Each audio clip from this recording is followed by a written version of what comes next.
তো বন্ধুরা দেখালাম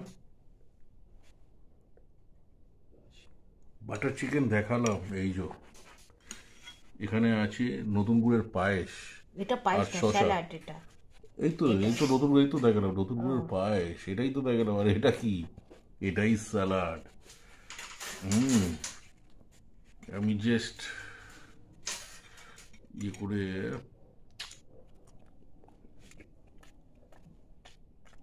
অসম। খালি রেসিপিটা দেখানো হলো না, কি কি দিচ্ছ এতে?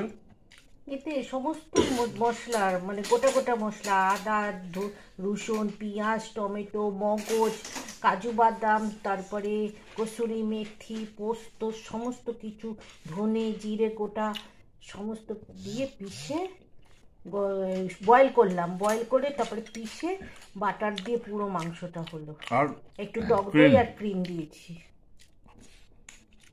একদম হোটেলের মতো। হুম। এবার ম্যাডাম খেয়ে দেখি কি বলে। হুম।